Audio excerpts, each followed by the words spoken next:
একটা বিষয়ে আমি একটু প্রথমে জানতে চাইবো, যে সেটি হলো আপনি সম্প্রতি ইনকিলাব পত্রিকার ডিজিটাল ভার্সনে একটা ভিডিও সাক্ষাৎকারে এবং অন্য আরেক জায়গায় কিছু রিটায়ার্ড অফিসারদেরকে অ্যাড্রেস করার সময় আপনি শেখ হাসিনার পতনে জেনারেল মানে সেনাবাহিনীর জোরালো ভূমিকার কথা বলেছেন। আমাদের অনুষ্ঠানে গতকাল জনাব ফরহাদ মাদর এসেছিলেন, তিনিও আসলে বন্দুকের নল ঘুরিয়ে দেওয়ার ব্যাপারে তার মতামত তিনি রেখেছেন। আহ, আমাদের প্রশ্ন যে আওয়ামী লীগ অন্তত দুটি নির্বাচন, আমরা তিনটি আসলে 14, 18, 24, এই তিনটি নির্বাচন যখন করলো, তখন সেনাবাহিনী তার আজকের ভূমিকা অর্থাৎ 2024-এর ভূমিকা কেন পালন করলো না? এখানে পার্থক্যটা কি জেনারেল ওয়াকারুজ্জামান? আপনার বিবেচনা একটু শুনতে চাইবো, যে মানে ধন্যবাদ খালেদ ভাই, এবং আপনার মাধ্যমে দর্শক যারা দেখছেন সবাইকে আমার সালাম নেবেন। আসসালামু আলাইকুম রহমতুল্লাহ বরকাত। প্রশ্নটা কোয়াইট পার্টিনেন্ট, কেননা তিনটে ইলেকশন একতরফা হয়েছে এবং কোনো ইলেকশনে কিন্তু ভার্চুয়ালি এটা ওয়ান সাইড ইলেকশন হয়েছে, এবং তখন কেউই কিন্তু প্রশ্ন করেনি why it was not an inclusive election. এমনকি আমাদের পার্শ্ববর্তী দেশ তারা কিন্তু এখন ইনক্লুসিভ কথা বলছে, কিন্তু সেই সময় কোনো বাংলাদেশ এবং বিদেশে কেউই কিন্তু এই প্রশ্নটা খুব শক্তভাবে তুলে নেয়। যদি শক্তভাবে তুলতো তাহলে আমাদের এই অবস্থায় আমরা তো দাঁড়াতাম না। তবে হ্যাঁ, বলেছেন সেই দিন কেন এটা ব্যতিক্রম ঘটলো, এটা নানা কারণ আছে। নাম্বার ওয়ান হচ্ছে যে পুরো বাংলাদেশ ফর লাস্ট 16 ইয়ার্স যেইভাবে একদলীয় ফ্যাসিস্ট শাসন চলেছে, এতে কিন্তু সবাই অ্যাকচুয়ালি এমন একটা পর্যায়ে চলে গেছে, হতাশায় পরিণত হয়েছিল এবং মনে হচ্ছিল যে আমাদের হয়তো এই নিয়েই বেঁচে থাকতে হবে। তবে একটা ভরসা সবার মনেই ছিল যে it's a matter of time, today or tomorrow. পৃথিবীতে কোথাও ফ্যাসিস্ট রেজিম কিন্তু চিরস্থায়ী ছিলেন না। তো আমরাও সেই একটি দিনেরই প্রত্যাশা করছিলাম। তবে এই জুলাই আন্দোলন সেই স্পার্ক প্লাগটা তারাই কিন্তু ইনিশিয়েট করেছে, এবং তাই এই আন্দোলনটা এক পর্যায়ে কিন্তু এটা থেমে যাচ্ছিল। কিন্তু কিছু বচন আমাদের প্রাক্তন প্রধানমন্ত্রী ওটাই কিন্তু আবার সেই সুপ্ত আগুনকে আবার পেট্রোল ঢালা মতন এটা আবার একটা বিরাট আন্দোলনে পরিণত করলো। সেই সময় এমন একটা পরিস্থিতি দাঁড়ালো যেখানে সেনাবাহিনীকে জনগণের মুখোপাক্ষী করা হচ্ছিল। আপনারা জানেন 3, 4 এবং 5 এই তিনটা দিন was very crucial in the sense, এই তিনটা দিনই কিন্তু এই পুরা জিনিসটার পুরা যে ঘটনাটা যেভাবে কন্ট্রোল করার চেষ্টা করি, এটা কিন্তু সরকারের হাত থেকে ফসকে গেছে। এবং এখানে কিন্তু আমি বলবো for the first time retired অফিসাররাও কিন্তু এতে তাদেরও এখানে কন্ট্রিবিউশন ছিল, এবং নট অনলি রিটায়ার্ড অফিসার, তাদের পরিবারবর্গও কিন্তু রাস্তায় নেমেছে। এই যে রিটায়ার্ড অফিসার নামলো, এটা কিন্তু had a tremendous impact on those যারা আর্মিতে যারা চাকরি করছে। তারাও তো একই সমগোষ্ঠী। আমাদের অনেক অফিসারের ছেলেপেলে কিন্তু সেনাবাহিনীতে আছে। জুনিয়র লর্ড যারা ছিল, হ্যাঁ একটা ফ্যাসিস্ট রেজিম উপরের লেভেলে কিছুদেরকে হয়তো বশ করতে পারে, কিন্তু একটা সংগঠন যাদের ট্রেনিং এর মূল মন্ত্র হচ্ছে দেশকে ভালোবাসা, the military academies and centers for the soldiers training, and their basic training হচ্ছে কিন্তু to make somebody a patriot, দেশকে ভালোবাসা। যারা দেশকে ভালোবাসে তাদের অন্তরে কিন্তু এরকম একটা ফ্যাসিস্ট রেজিম জগদ্দল পাথর মতন বসে থাকতে পারবে ইনফিনিটি, ইট ইজ ইম্পসিবল। আল্লাহ আমাদেরকে সেই সুযোগ করে দিয়েছে, এবং এই মুহূর্তেই কিন্তু আমাদের রিটায়ার্ড অফিসার এবং তাদের পরিবারবর্গ যেই পদক্ষেপটা নিয়েছিল, এটা কিন্তু সেনাবাহিনীকে নতুন করে ভাবতে বাধ্য করেছে। এবং আমি মনে করি সময় উপযোগী সেনাপ্রধান সেই ডিসিশনটা নিয়েছে, তা না হলে অনেক রক্তপাত হতো। আলহামদুলিল্লাহ এটা সুন্দরভাবে সমাপ্তি হওয়ার জন্য। জেনারেল আকবর, আমার মানে আপনি যেহেতু foundation for strategic and development স্টাডিজের চেয়ারম্যানও বটে, মানে ভবিষ্যতের ইতিহাস হয়তো আপনাদের কথা কর্ম অনেক কিছুর মধ্যে দিয়েই লেখা হবে। এখন একজন সেনাপ্রধান তিনি সরকার প্রধানের কাছে আনুগত্যের শপথ নিলেন, সরকার প্রধান তাকে একটা কাজের মধ্যে ডাকছেন, সেই কাজটা তিনি না করে, মানে কজ যাই থাক, তিনি যে বন্দুকের নল ঘুরিয়ে দিলেন, এইটা সেনাবাহিনীর ভিতরে বা ভবিষ্যতের সেনাপ্রধানদের যে কাজ বা কর্মে সেটা প্রভাব বিস্তার করবে কিনা?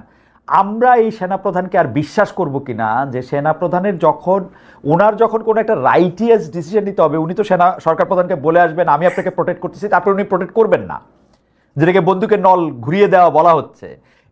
এইটা কি ঠিক আছে? মানে একজন সোলজারের পার্সপেক্টিভ থেকে হোয়াট ইজ ইউর টেক, মানে আপনি এটাকে কিভাবে রেট করতে চান যে এটা কিরকম হয়েছে কাজটা? আচ্ছা, কাজটা ভেরি মাচ কনস্টিটিউশনাল আমি বলবো। মিলিটারি স্ট্র্যাটেজির কিন্তু দুইটা কম্পোনেন্ট আছে, একটা হলো এক্সটার্নাল থ্রেট আর একটা হচ্ছে ইন্টারনাল থ্রেট। এই কেসটা কিন্তু বিবেচনা করা হবে ইন্টারনাল থ্রেট কনসেপ্ট থেকেই। আমরা কিন্তু যখন ওথ নেই, আমরা ওথ নেই টু দ্য কনস্টিটিউশন। আপনি জানেন joint chiefs of staff of America উনি কি বলেছিলেন, we don't take oath for a person, for a king or a queen or a president. আমরা কনস্টিটিউশনে কোথ নেই, সেই কনস্টিটিউশন হচ্ছে জনগণের কনস্টিটিউশন। তা আপনি এখন যদি একটা সরকার প্রধান অনৈতিক অর্ডার দেয়, আমাদের military is very clearly spelled out, you are not bound to take an order which is anti constitutional. সেটা এখন আমাকে যদি একটা সৈনিককে বলা হয় তুমি একে গুলি করো, হ্যাঁ, সে যদি শত্রু না হয়, সে আমাদের দেশের জনগণ, একজন সিটিজেন, তাকে যদি আমি অনৈতিকভাবে without any cause, without any reason আমি গুলি করি, আমার সিনিয়র অফিসার অর্ডার করলেও কিন্তু আমি দায়বদ্ধ থাকব কেন আমি এই ইনহিউম্যান কাজটা করলাম। এবং আমি মনে করি এটা যথাযথ দেশের স্বার্থে, জনগণের স্বার্থে কনস্টিটিউশনের মাধ্যমেই এই কাজটা হয়েছে, এটা যুক্তিসঙ্গত। এটা না হলে ফ্যাসিস্ট রেজিম পৃথিবীর কোথাও থেকে উঠতে পারতো না। এবং পৃথিবীর সব ফ্যাসিস্ট রেজিম জন উত্থান সাথে সাথে সেনা সদস্যরা যখন এতে হাত মিলিয়েছে তখনই সাকসেসফুল হয়েছে। বিএনপি অনেক আন্দোলন করেছে, ওই একটাতে তো ফ্যাসিস্ট রেজিম পালিয়ে যায় নাই। আমি সবসময় একটা কথাই বলতাম, উত্তরপাড়া যেদিন আপনার সাথে একসাথে হবে, জনগণের সাথে এক হবে, সেই দিনই ফ্যাসিস্ট রেজিমের অবসান। তাই হয়েছে। এটা তো 24-এর ঘটনা, তো সেটা সাক্ষী। উত্তরপাড়া অর্থাৎ ক্যান্টনমেন্ট যখন এই আন্দোলনের সাথে আসছে তখন এটা এক হয়েছে। কিন্তু আমার প্রশ্ন হচ্ছে এইটা কি আমাদের জন্য কোনো অশনি সংকেত কিনা?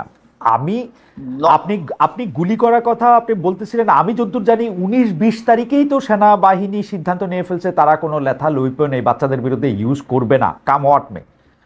এবং এইটা করেই ওরা সাধারণ মানুষকে প্রোটেক্ট করার জন্য ওরা থাকবে। কিন্তু ঘটনাটা হচ্ছে যে তারা যে রেজিমটা চেঞ্জ করার ক্ষেত্রে কাজ করলো, এইটা ঠিক হয়েছে কিনা, মানে এইটার ক্ষেত্রে ভবিষ্যৎ উত্তর কি দিবে? আমি এইটার সাথে আবার একটু যোগ করি। যোগটা হচ্ছে এরকম, আপনি কিন্তু রাইটলি বলছেন যে আপনারা যারা রিটায়ার্ড আর্মি অফিসার, যারা সাধারণত সামাজিক উন্নয়নের কাজকর্ম ছাড়া আর কিছুতেই থাকেন না, মানে আপনারা চাকরি বাকরিও করতে চান না আসলে বেশিরভাগ ক্ষেত্রে, সেই ক্ষেত্রে আপনারা যে একটা পলিটিক্যাল কজে নেমে আসলেন, শেষে তো পরে দেখা গেল যে এটা নেতৃত্ব দিচ্ছেন আপনি, যিনি আবার রাজনীতির সাথে সম্পৃক্ত, মানে আপনি বিএনপির একজন শীর্ষস্থানীয় পদে আছেন।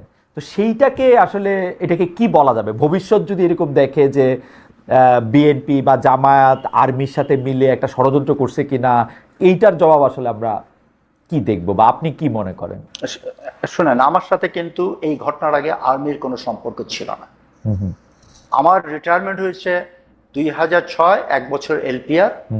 2007 থেকে এই পর্যন্ত আর্মির সাথে আমার কোনো যোগাযোগ ছিল না। না থাকার কারণ হচ্ছে বিগত সরকার আমলে যদি কোনো অফিসারকে দেখা যেত আমার সাথে যোগাযোগ, সেটা টেলিফোনে হোক কিংবা কোথাও হোক, তার চাকরি নিয়ে সে খুবই বিপাকে পড়তো। সুতরাং আর্মির সাথে আমার কোনো সম্পর্ক ছিল না, সেনা প্রধানের সাথে আমার কোনো সম্পর্ক ছিল না। এই ঘটনা যখন চলছিল তখন আমাকে অনেকে বলেছিল, স্যার আপনি একটু চিফের সাথে যোগাযোগ করেন না।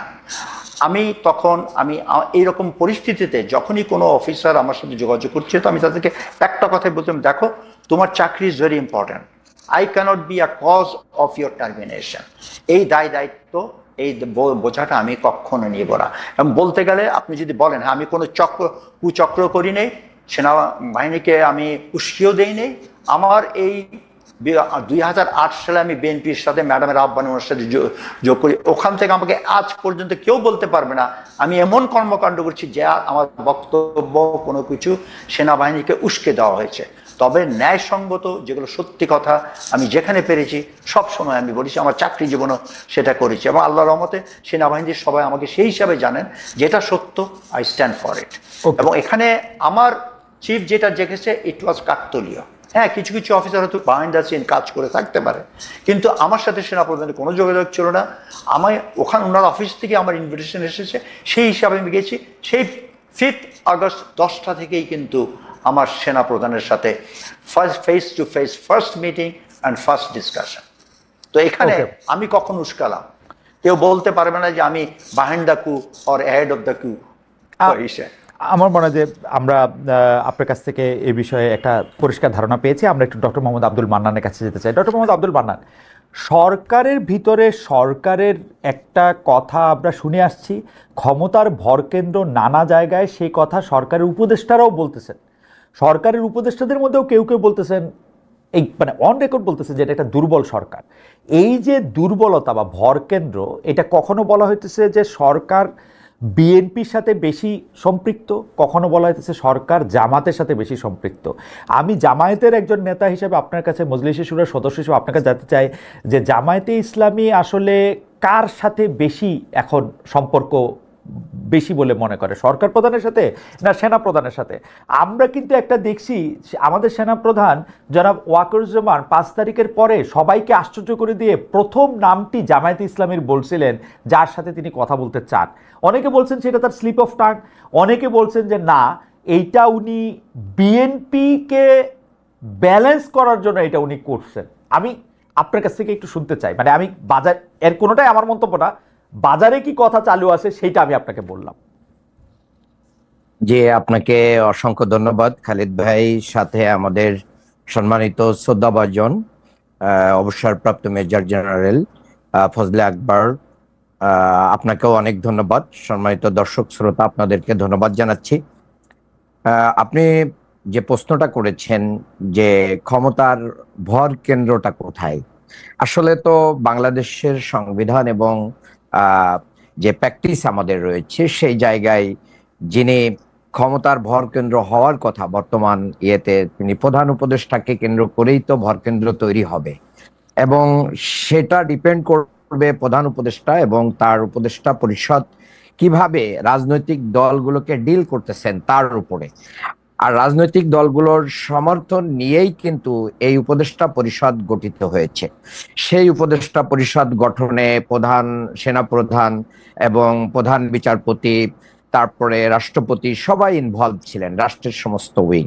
তো সেই জায়গা থেকে সবাই মিলেই তো এই সরকারের শপথ হয়েছে। এখন একটা কথা শপথের ভিতরে আছে, রাগ এবং বিরাগের বশবর্তী হয়ে কেউ কোনো কাজ করবেন না।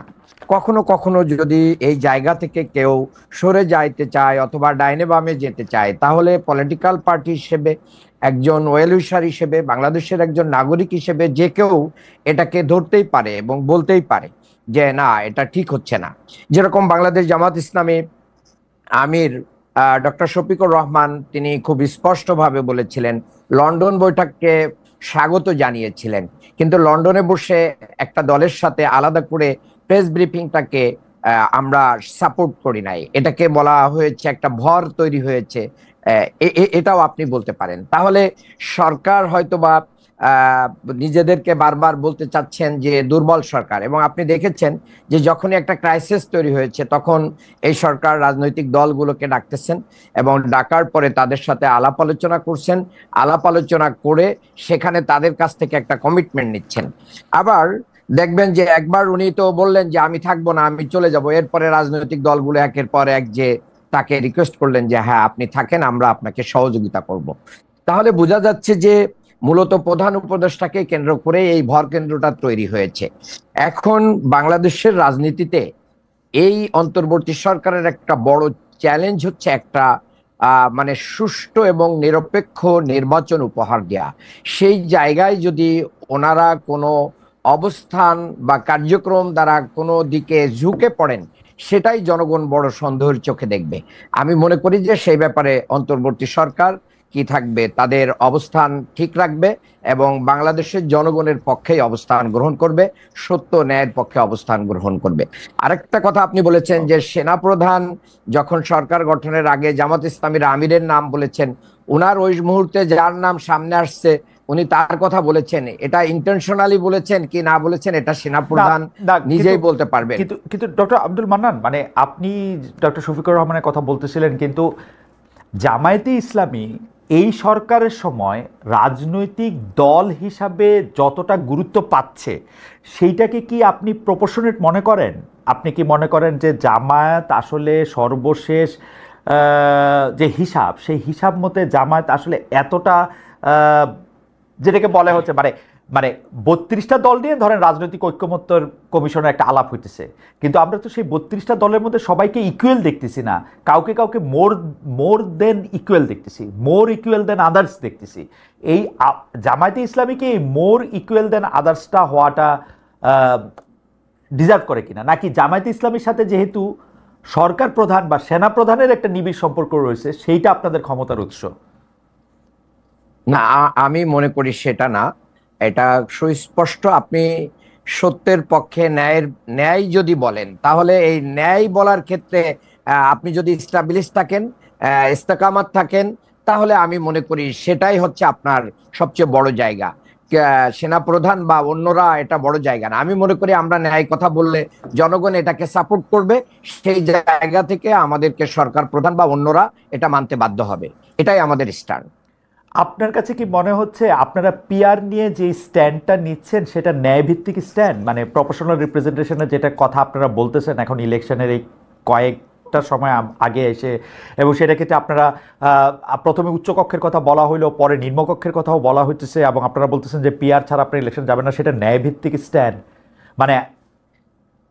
হ্যাঁ, এটা আমি খুব ক্লিয়ারলি বলতে চাই। দেখেন, বাংলাদেশের যে এফপিটিপি যে সিস্টেমে যে নির্বাচনটা হয়, দীর্ঘ 54 বছরের ইতিহাসে এই নির্বাচন ব্যবস্থাটা অনেকটা বাংলাদেশের সকল মানুষের কাছে প্রশ্নবিদ্ধ হয়ে গেছে।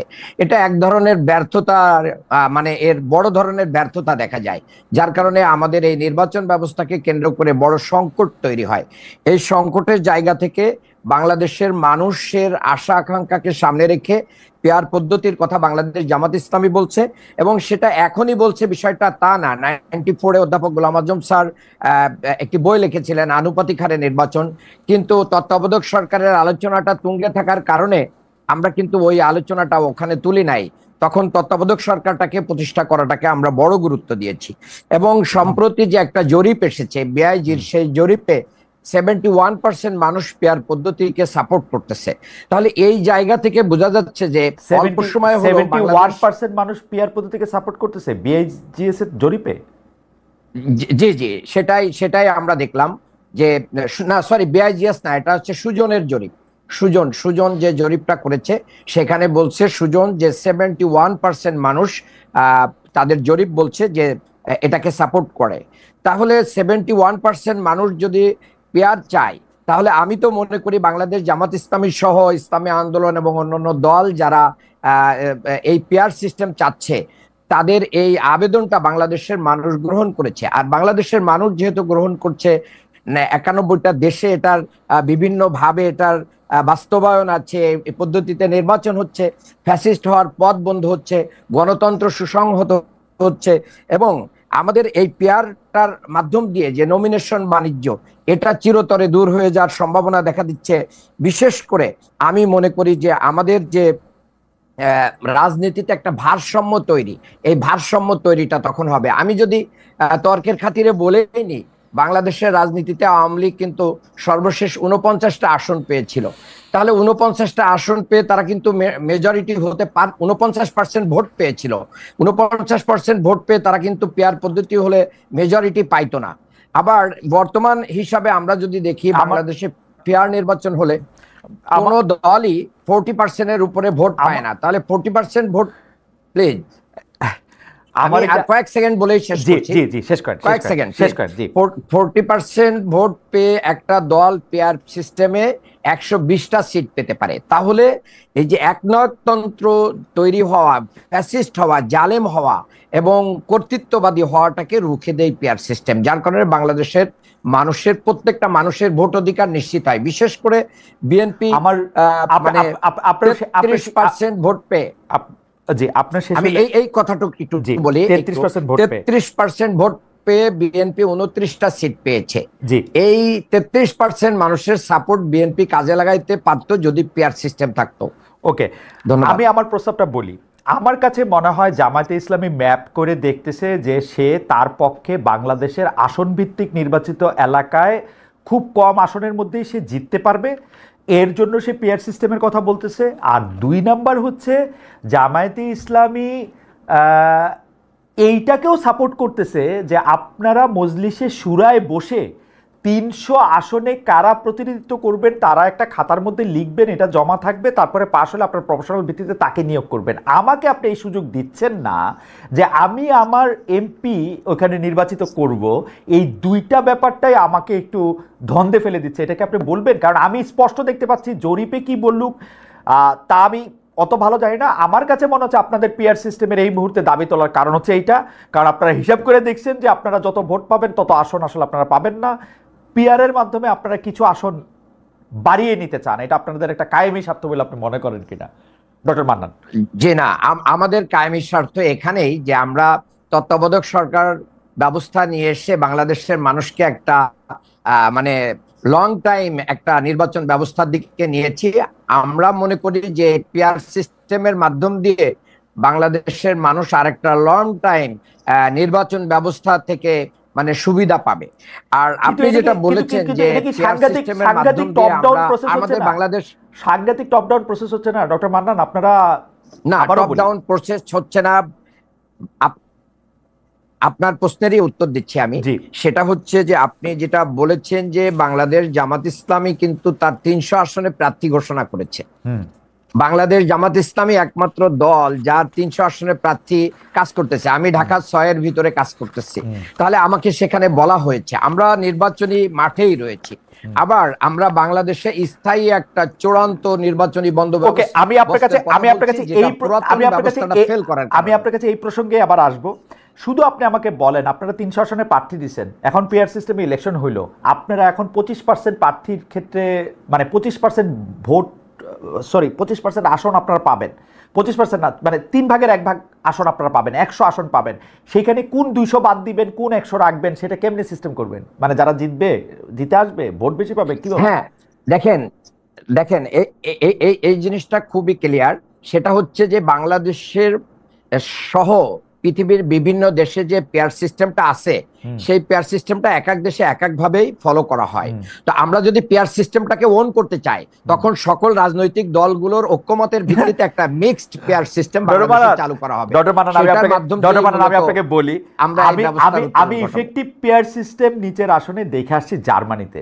That is so complicated. অধিকাংশ রাজনীতিবিদরাও এটা নিয়ে আসলে হিমশিম খায়। যাই হোক, এটা নিয়ে আপনারা আলোচনা করে এটা ঠিক করবেন, অর্থাৎ আরো 2-3 বছর পরে। নিউজিল্যান্ডে আছে ওরা 2-3 বছর কেন? নিউজিল্যান্ডে 40 লাখ লোক, নিউজিল্যান্ডে 40 লাখ লোক, অধিকাংশ লোক এমপি হইতেই চায় না, জোর করে আর এমপি হয়। নিউজিল্যান্ডের উদাহরণ দিয়া তো এটা একটা মুশকিল উদাহরণ আর কি। না, এই বন্দোবস্তই চেঞ্জ করতে হবে। মানুষ এমপি হতে চাবে কেন? যে বড় লোক হওয়ার জন্য, টাকা পয়সা, বিত্ত, এইটা ভালো কথা বলছেন, মানে টাকা রাতারাতি বড় লোক, এই জায়গা থেকে বের করে আসতে হবে। জনগণের সেবার জন্য যখন হবে তখন দেখবেন যে এটা চেঞ্জ হয়ে আসবে, আস্তে রাজনৈতিক কালচার চেঞ্জ হবে। এইটা ভালো কথা বলছেন। আচ্ছা, আমি একটু জেনারেল আকবরের কাছে যেতে চাই। জেনারেল আকবর, আমরা দেখেছি যে বাংলাদেশের রাজনীতিতে খুব গুরুত্বপূর্ণ একটা চরিত্র হয়ে থাকতেছে হচ্ছে ডিজিএফআই। গত 15 বছরে ডিজিএফআইকে যেভাবে ব্যবহার করা হয়েছে এবং পরে ডিজিএফআইকেই শক্তিশালী করার জন্য এনটিএমসি মানে যেটা ন্যাশনাল টেলিকমিউনিকেশন মনিটরিং সেলও হয়েছিল, তারা একসঙ্গে কাজ করা, প্রধানমন্ত্রীকে ফিড করা, প্রধানমন্ত্রীকে তথ্য দেওয়া, রাজনৈতিকভাবে টাকা খরচ করার মতো বিভিন্ন ব্যাপার, ইলেকশনের সময় মামলা মোকদ্দমা থেকে শুরু করে নানা ধরনের জিনিস, আপনি এগুলি আরও ভালো জানেন, আমাদের দর্শকরাও জানেন।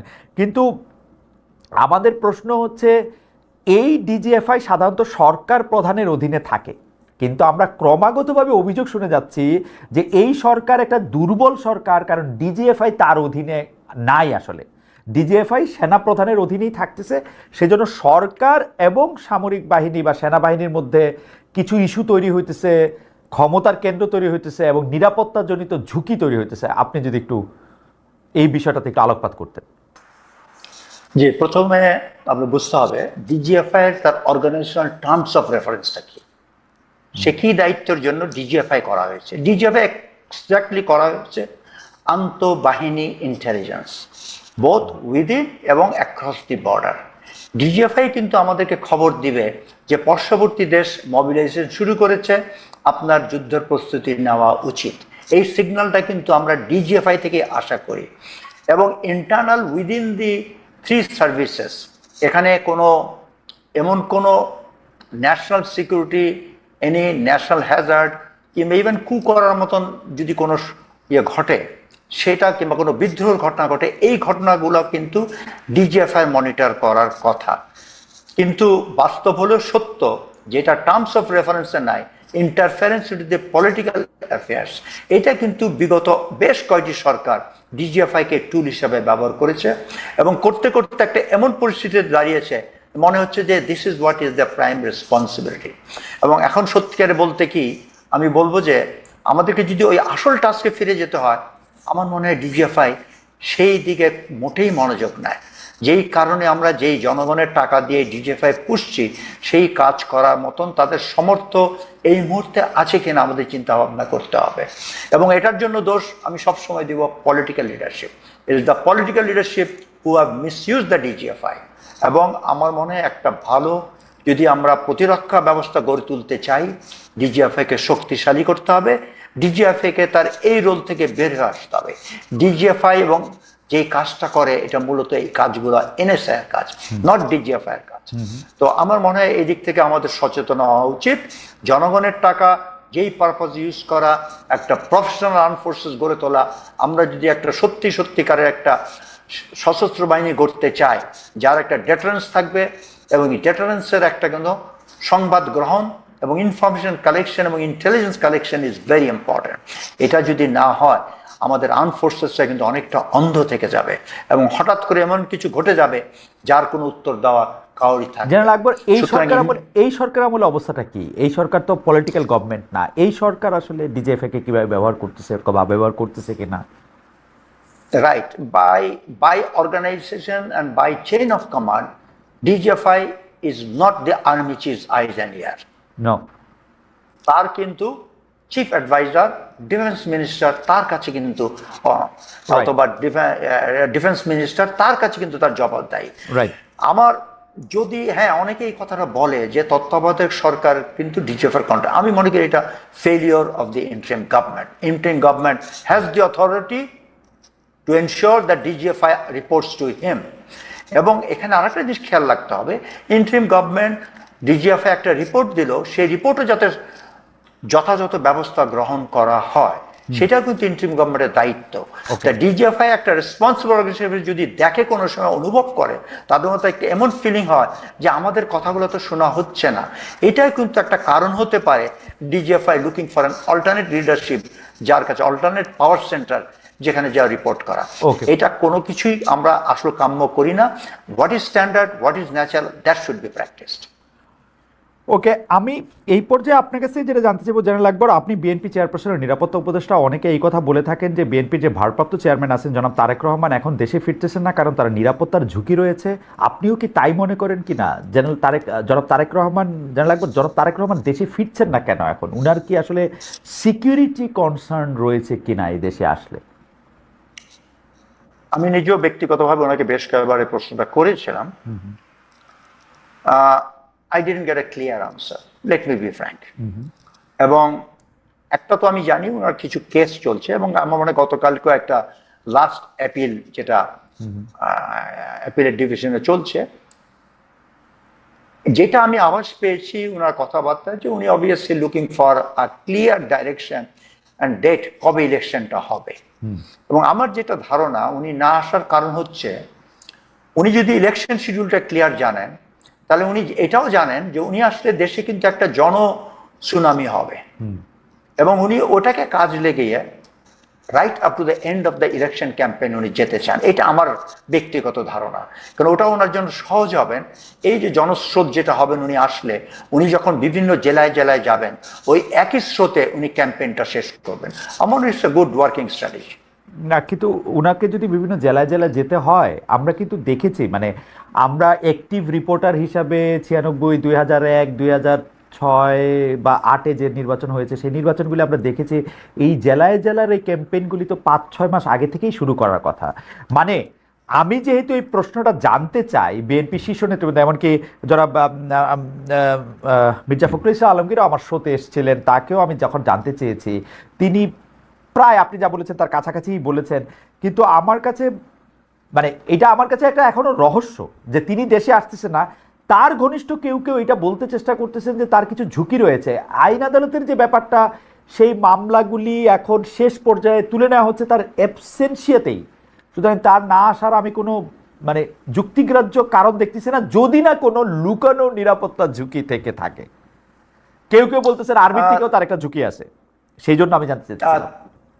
তুলে নেওয়া হয়েছে কেসগুলো, এটা ঠিক না। এখন ওনাকে তো তুলে নেওয়ার প্রস্তাব দেওয়া হয়েছিল, উনি সেটা নেননি। উনি বলেছেন যে না, let it follow the process of law, এবং সেই ল হিসেবে general Akbar he is not following the process. আপনি যদি কোনো কোর্টের এগেইনস্টে আপনি মামলা আপিল করেন, you have to be there in absentia, কিন্তু আরেকটা কোর্টের রায়ের বিরুদ্ধে আপিল করা যায় না, এটা সাধারণ নর্মস। উনি এইখানে আইসা কোর্টের কাছে বলবেন আগের কোর্টে আমি সুবিচার পাই নাই।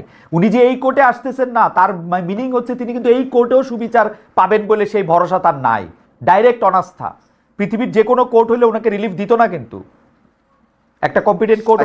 আমি I am not a lawyer, আমি এটার ব্যাপারে প্রশ্ন করতে যাব না। আমি আমার ব্যক্তি সাধারণ ইয়ে দেখে আমি আইনটা একটু কম বুঝি বেসিক্যালি। কিন্তু আপনি মনে করতেছেন তার কোনো নিরাপত্তা ঝুঁকি নাই, সেটা না না, definitely I do not think so. নিরাপত্তার ঝুঁকি অবশ্যই আছে, এবং আমি ওনার সাথে যখন আলোচনা আমি এটা বলেছি that you have to take your security very seriously.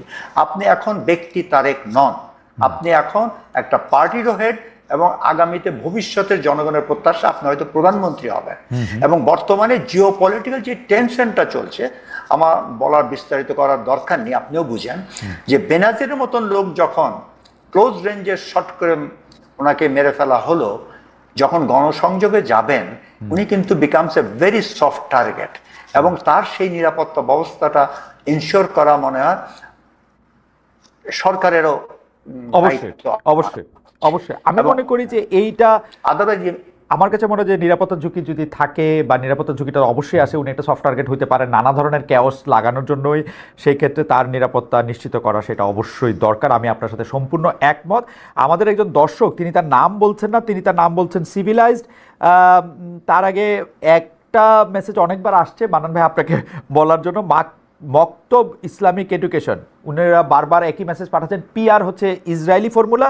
তারপরে এই সিভিলাইজ ভদ্রলোক তিনি খুব ইন্টারেস্টিং মেসেজ পাঠাচ্ছেন, খালেদ মহিউদ্দিন ইসরায়েলের এজেন্ট। তারপরে তিনি বলছেন খুব নিম্নমানের এজেন্ট, মানে উনি আবার ভাবছেন যে মানে মানে আমি আবার নিজেকে খুব ফ্ল্যাটার্ড বোধ করতেছি কিনা ইসরায়েলের এজেন্ট হয়ে। তারপর তিনি বলছেন যে খুব নিম্নমানের এজেন্ট, আর বলা হইতেছে যে পিআর হচ্ছে ইসরায়েলের কি পিআর হচ্ছে ইসরায়েলের ফর্মুলা। ডক্টর আব্দুল মান্নান, আমি আপনার কাছে আসছি। আমি যে প্রশ্নটি নিয়ে আপনার কাছে আসতে চাই তার আগে আমরা দর্শক কাছে একটা জরিপের কথা বলতেছিলাম যে দেশে ৭১কে ভুলিয়ে দেওয়ার ষড়যন্ত্র চলছে, মন্তব্য করেছেন বিএনপির মহাসচিব মির্জা ফখরুল ইসলাম আলমগীর। প্রিয় দর্শক, এই অভিযোগ সঠিক বলে মনে করেন কিনা? শতকরা ৪২% দর্শক মনে করেন যে এটি সঠিক, শতকরা ৫৮% দর্শক মনে করেন এটি সঠিক না। আমরা দুটি বিষয় আপনার কাছে প্রশ্নের জন্য আসতে চাই জনাব মান্নান। একটি প্রশ্ন আপনি নিশ্চয়ই খেয়াল করেছেন, ডাকসু ইলেকশনের একটা তফসিল ঘোষণা করা হয়েছে। ৯ সেপ্টেম্বর আমরা ডাকসু ইলেকশন দেখব। অনেক প্রার্থী বিশ্ববিদ্যালয়ে বেশ একটা সাজ রব, ঢাকা বিশ্ববিদ্যালয়ে নিয়ে অনেকে অনেক কিছু করছেন, কিন্তু আমার একটা বিষয়ে আমার খুব নজর কেড়েছে। এর মধ্যে একজন প্রার্থী, তিনি আমাদের একজন বীরশ্রেষ্ঠকে হাইজাকার বলে পাকিস্তানের একজন মানে আরেকজন অফিসার, যিনি ওই বিমানটি নিয়ে আসার ব্যাপারে বাধা দিয়েছিলেন, তাকে বীর বা বীর যোদ্ধা বলেছেন। মানে এইসব ব্যাপারগুলি কি মানান ভাই? আওয়ামী লীগ একসময় চেতনার ব্যবসা করতো, বলতো যে আওয়ামী লীগ না থাকলে স্বাধীনতার কেউ বলবে না। আমরা কি এই আওয়ামী লীগের কথাগুলিরই আসলে এটার প্রতিফলন দেখি কিনা? মানে what is your stand as a party? মানে আপনি কি মনে করেন যে রশিদ মিনহাজ হচ্ছে বীর আর মতিউর রহমান হচ্ছে হাইজ্যাকার? যে আপনাকে অসংখ্য ধন্যবাদ। আসলে এই কোশ্চেনটা বাংলাদেশে সবসময় থাকে, এবং এই কোশ্চেনটা বাংলাদেশ যতদিন থাকবে ততদিন থাকবে। আমরাও এটা মানে ফেস করতে চাই। আমরা তো 71-এর অনেক পরে আমাদের জন্ম। খালেদ ভাই আপনিও সম্ভবত 71-এর পরেই আপনার জি, জন্ম আমি হওয়ার আপনার থেকে কথা। খানিক বড়, কিন্তু 71 এর তো পরে জন্ম। আমি, হ্যাঁ, জি জি জি। তো এই জায়গা থেকে আমরা বাংলাদেশ জামাত ইসলামী বাংলাদেশকে ওন করে রাজনীতি করে। বাংলাদেশ জামাত ইসলামী তার সভা সমাবেশ মিছিল সবকিছুতে বাংলাদেশ জিন্দাবাদই বলে। কাজে বাংলাদেশ প্রতিষ্ঠার পরেই যে 54 বছরের রাজনৈতিক ইতিহাসে বাংলাদেশ জামাত ইসলামী এমন কোনো কর্মকাণ্ড পরিচালনা করে নাই যেটা বাংলাদেশের স্বাধীনতার সার্বভৌমত্ব এবং বাংলাদেশের স্বার্থের পরিপন্থী হয়, এরকম কোনো কর্মকাণ্ড করে নাই। কোনো ব্যক্তি বিশেষ বা একজন কোনো বক্তব্য দিলে সেটা জামাত ইসলামের বক্তব্য হতে পারে না। দলীয় জায়গা থেকে বাংলাদেশ জামাত ইসলামের বাংলাদেশ জামাত ইসলামের নেতৃবৃন্দ বারবার, ডক্টর মান্নান, এটা কি একটা কোইন্সিডেন্স? এটা কেন হয়? এটা কোইন্সিডেন্স যে প্রতিবারই আপনাদেরকে যারা ফলো করেন তারা আসলে পুরো বাংলাদেশটা নিয়ে একটা প্রশ্ন করেন। আপনার মনে আছে ইসলামী ছাত্র শিবিরের একটা পত্রিকা ছাপা হয়েছিল যেটাতে আপনাদের কেন্দ্রীয় সেক্রেটারি জেনারেল এটা করছিল। এটা কেন এরকম হবে? মানে ওনারা কিন্তু খালেদ ভাই ওনারা প্রতিবাদ দিয়েছেন এই লেখার, এবং ওনারা বলেছেন যে এটা লেখকের ব্যক্তিগত দায় দিয়েছেন, এটা পত্রিকার দায় না। এডিটেড জার্নাল মান্নান ভাই, আমি একজন এটা এডিট করছেন, ছাপা হয়েছে, কেউ এটা নিয়ে প্রাইডও নিছেন, তাও আপনি বাদ দেন, ঠিক আছে, এটা প্রত্যাহার করা হয়েছে না। কিন্তু ঢাকা বিশ্ববিদ্যালয়ের ডাকসু ইলেকশন করতেছেন এরকম একজন বীরশ্রেষ্ঠ মতিউর রহমানকে হাইজাকার বলতেছেন এবং রশিদ মিনহাজকে বলতেছেন বীর যোদ্ধা। না, এটা আপনি যদি কোনো ব্যক্তি বলে থাকে আপনি সেই ব্যক্তিকে বলতে পারেন। বাংলাদেশ জামাত ইসলামী এরকম স্ট্যান্ড বহন করে না। এটা আমাদের ক্লিয়ার। আমার মনে হয় যে আপনার বক্তব্য পরিষ্কার। কালকে ডক্টর ফরহাদ মজার আমাদের এখানে আসছিলেন, আসার পরে এই প্রসঙ্গ ধরে আমি বলতেছি, উনি বলতেছিলেন যতদিন বাংলাদেশে জামায়াত থাকবে ততদিন বাংলাদেশে আওয়ামী লীগ ফিরে আসার সম্ভাবনা থাকবে। কারণ জামায়াতে ইসলামী তার নাম চেঞ্জ করা উচিত, কারণ জামায়াতে ইসলামী যেহেতু বাংলাদেশের বিরোধিতা করেছিল সেই অর্থে, এটা তার কথা, সেহেতু তার নাম চেঞ্জ করে সে এইটার মধ্যে থেকে এটা করা উচিত, এবং তার উপস্থিতি একটা আছে না এন্টিথিসিস হিসেবে আওয়ামী লীগের আগমনকে বা ফিরে আসাকে উৎসাহিত করে। আপনি কি একটু মন্তব্য করবেন ডক্টর মান্নান এই বিষয়ে? জি, অফকোর্স আমি এটার মন্তব্য করতে চাই। আপনি এর আগে আমাকে প্রশ্ন করেছিলেন যে সেনা প্রধান কেন জামাতের নাম বললেন আগে, যে তা আমি এইটার উত্তরটা সেখানেই নিয়ে যেতে যাই। দেখেন, যখন 5ই আগস্টের আগ দিয়ে যখন খুব ক্রুশিয়াল মোমেন্ট গুলো যাচ্ছিল আপনার জুলাই মাসের শেষ দিকে এসে, তখন কিন্তু বাংলাদেশের ফ্যাসিস্ট সরকার জামাত শিবিরকে নিষিদ্ধ করেছিল এবং তারা মনে করে নিয়েছিল যে এই আন্দোলনের সবচেয়ে বড় চালিকা শক্তিই হচ্ছে জামাত শিবির, তাদেরকে নিষিদ্ধ করলে এই আন্দোলন শেষ হয়ে যাবে। কিন্তু এটা হিতে বিপরীত হয়েছে, জনগণ এটাকে প্রতিহত করেছে, অর্থাৎ ফ্যাসিস্টকে রুখে দিয়েছে সবাই মিলে। তার মানে এই আন্দোলনকে কেন্দ্র করে সবচেয়ে দলীয়ভাবে ক্ষতিগ্রস্ত হয়েছে বাংলাদেশ জামাত ইসলামী এবং তার অঙ্গ সংগঠনগুলো। সেই কারণে সেনাপ্রধানও এটা মনে করতে পারেন যে জামাত ইসলামীর কারণেই কিন্তু বাংলা এই আগস্ট গণ অভ্যুত্থানটা সহজ হয়েছে, এবং এটা অগ্নিস্ফুলিঙ্গের মতোই কিন্তু ছড়িয়ে পড়েছিল সারা বাংলাদেশে। আর ফরহাদ মাজহার ভাই যেটা বলছেন, উনি সিনিয়র নাগরিক, উনি ব্যক্তিগতভাবে এটা বলতেই পারেন, বাংলাদেশে আমরা কোনো চেতনার ব্যবসাকে সামনে আগাইতে দিতে চাই না। সেটা মুক্তিযুদ্ধকে কেন্দ্র করে হোক, সেটা 71 ইস্যুকে কেন্দ্র করে হোক, আমরা মনে করি আমরা বাংলাদেশি, এই চেতনা আমাদের থাকবে, আমরা মুসলমান এই চেতনা আমাদের থাকবে, আমরা মুসলিম এই চেতনা আমাদের থাকবে। এই চেতনাকে ধারণ করে আগামীর বাংলাদেশকে গড়ার জন্য, গণতন্ত্রকে সুসংহত করার জন্য আমাদেরকে রাজনীতি করতে হবে। আমি মনে করি বাংলাদেশের মানুষ বাংলাদেশ জামাত ইসলামীর নামটাকেই বেশি পছন্দ করে, যার কারণে বাংলাদেশ জামাত ইসলামী যখন মাঠ পর্যায়ে নেতৃত্ব দিয়েছে গণ অভ্যুত্থানের বিভিন্ন পয়েন্টে পয়েন্টে, তাদের ডাকি তো হাজার হাজার মানুষ সাড়া দিয়ে চলে এসেছে। ডক্টর মান্নান, জামাত ইসলামী নেতৃত্ব দেয় নাই, কিন্তু জামাত ইসলামী নেতৃত্ব দিলে এটা সবার কাছে গ্রহণযোগ্য হতো না। জামাত ইসলামী এটাতে একটা মানে খুবই গুরুত্বপূর্ণ রোল ভূমিকা পালন করেছে, সেই গুরুত্বপূর্ণ রোল প্লে করেছে, কিন্তু এটা জামাতে ইসলামীর নেতৃত্বে এই আন্দোলন হইলে আমি জানি না, মানে এই আন্দোলনের কতটুকু সফল হইতে পারতো না পারতো এটা আমরা জানি না, কিন্তু আসলে। তবে খালেদ মহিউদ্দিন ভাই, আমি 1 ইয়ার আপনাকে খুব ক্লিয়ার করছি, আমিও একজন মাঠের যোদ্ধা। আমি জামাতের কেন্দ্রীয় মজলিস শুরা সদস্য, আরো অনেক আমাদের এরকম মিড লেভেলের নেতারা আমরা মাঠ পর্যায়ে 36 দিন মাঠে ছিলাম। কিন্তু সেইটা আপনাদের আন্দোলন হিসেবে আপনারা বলেন নাই, সেইটা আপনারা প্রথমে বলছেন এটা কোটা বিরোধী আন্দোলন, প্রথমে বলেছেন, তারপরে বলেছেন বৈষম্য বিরোধী আন্দোলন। এক দফার আন্দোলন বহু পরে আসছে, জনগণ বলার পরে আপনারা বলছেন এটা মুভমেন্টের একটা স্ট্র্যাটেজি। ওকে, মুভমেন্টের স্ট্র্যাটেজি, সেটা তো ঠিকই আছে, মুভমেন্টের স্ট্র্যাটেজি। তবে আমি আপনার কাছে আবার আসবো। আমি একটু যেটা লাগবো, বাংলাদেশের ইতিহাসে কয়েকটা গুরুত্বপূর্ণ মানে ঘটনা আছে যেটা ঐতিহাসিক মোড় বলে। এর মধ্যে 21শে আগস্টে সেই সময়কার বিরোধী দলীয় নেত্রী এবং নেতাদের উপর বোমা হামলা একটা, সেইটার যেই করে থাকুক, তারপরে 10 ট্রাক অস্ত্র বাংলাদেশে ঢোকা একটা, 63টা জেলায় একই সঙ্গে বোমা হামলার ঘটনা একটা। আমরা যদি এই যে ব্যাকারিটার নাম ভুলে গেলাম, হোলি আর্টিজানের মধ্যে বিদেশিদের এই ঘটনাগুলি না ঘটার জন্য আমরা আপনার কাছ থেকে জানতে চাইবো যে বিএনপির কোনো আলাদা গবেষণা, ভাবনা চিন্তা এগুলি রয়েছে কিনা। আমরা বিএনপির 31 দফা দেখতেছিলাম, 31 দফা এর মধ্যে আভাস আছে, কিন্তু সত্যিকার অর্থে এরকম ঘটনা যাতে আর না ঘটে সেইটার কোনো গবেষণা বা আছে কিনা জানা লাগবে। খুবই একটা গুরুত্বপূর্ণ প্রশ্ন করেছেন। আমার যদি সংক্ষেপে আমার বলতে হয়, আমাদের শত্রু শুধু বাইরে যে তা নয়, আমাদের শত্রু আমাদের মধ্যেও আছে। আমাদের দেশের নিরাপত্তা যদি আমরা সত্যি সত্যি আমরা সংহতি করতে চাই, আমাদেরকে ঐক্যবদ্ধ হতে হবে। The division amongst us helps the enemy to penetrate। এবং যতগুলো ইনসিডেন্ট বলেছেন প্রত্যেকটার কিন্তু বাইরে হাত আছে, এবং বাইরের হাত ইনভেস্টিগেশন করতে গেলেই কিন্তু সেখানে বাধাগ্রস্ত হতে হয়েছে। তো যার জন্য আজ পর্যন্ত এই প্রতিটা ইনসিডেন্টের আসল কলকাঠি কে নাড়িয়েছে সেটা কিন্তু এখনো নির্ধারণ করা সম্ভব হয় নাই, আমরা খালি আন্দাজ করেছি।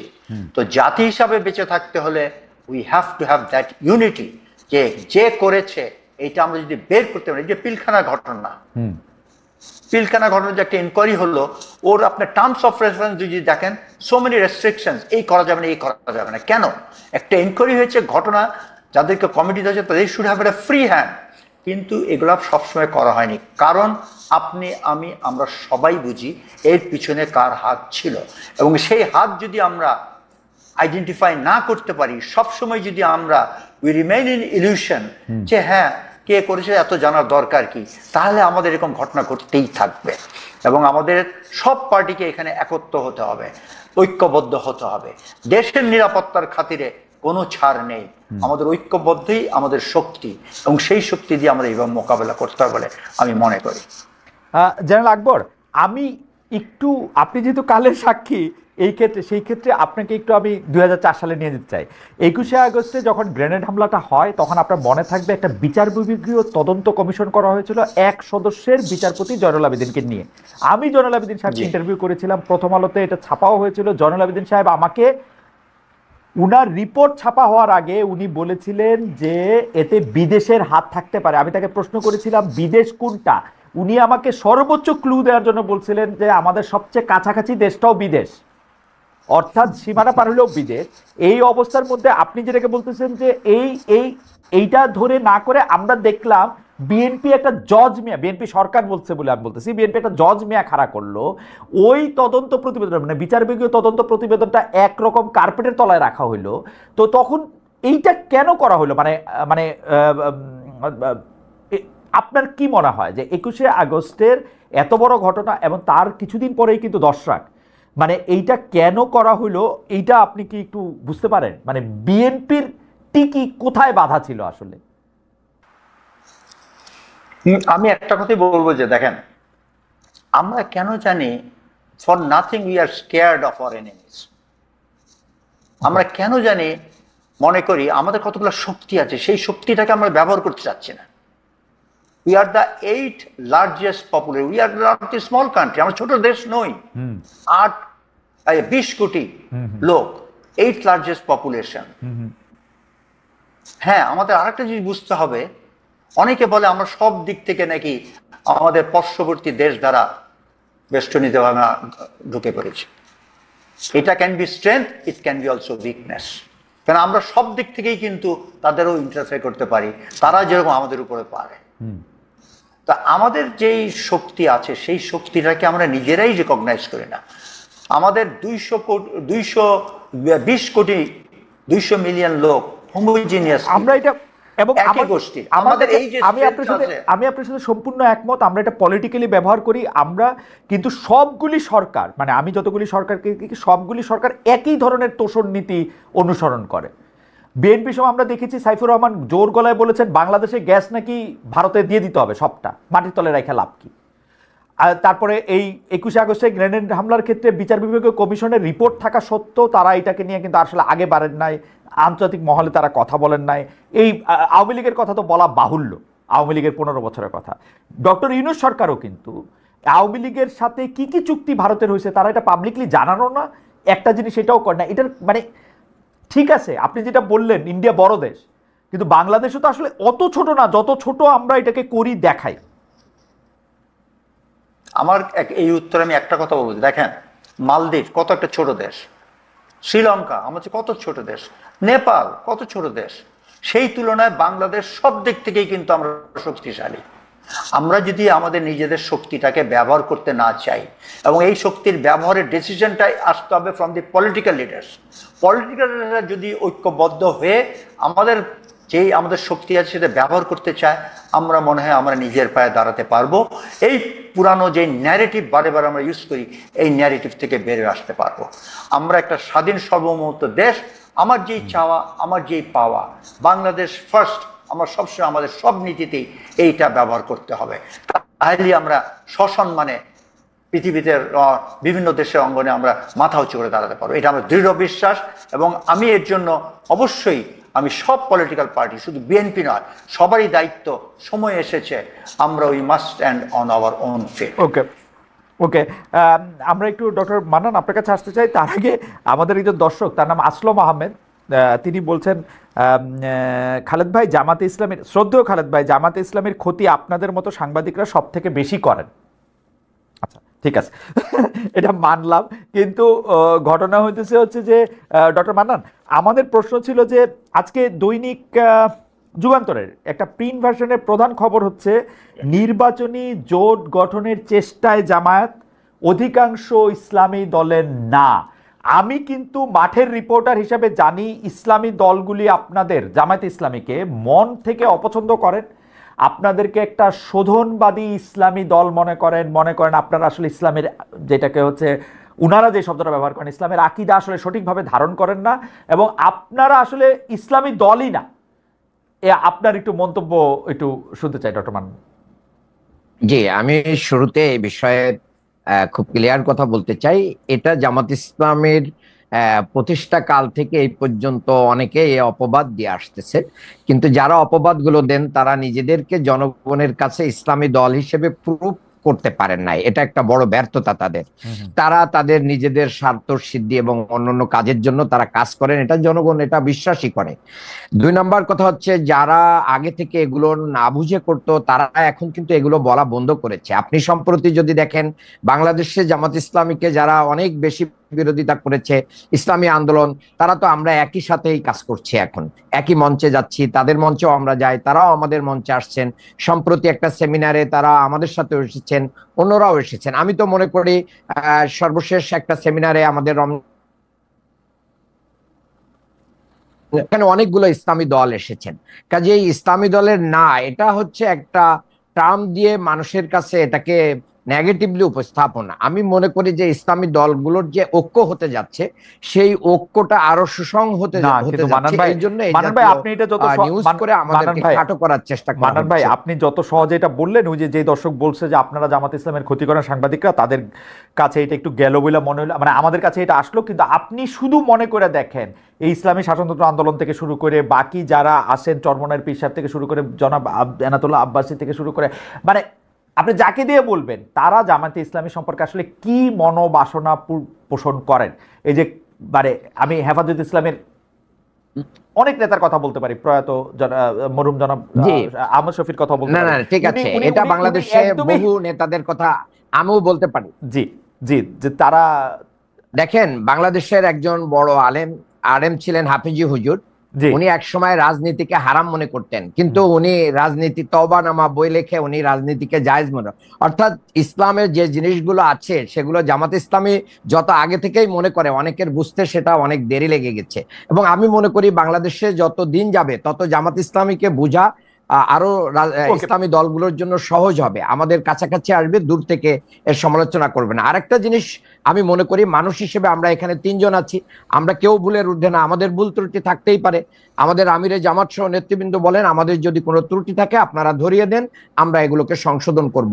আমরা ভেদাভেদ করে আমাদের দেশকে ক্ষতিগ্রস্ত করতে চাই না, ইসলামকে ক্ষতিগ্রস্ত করতে চাই না।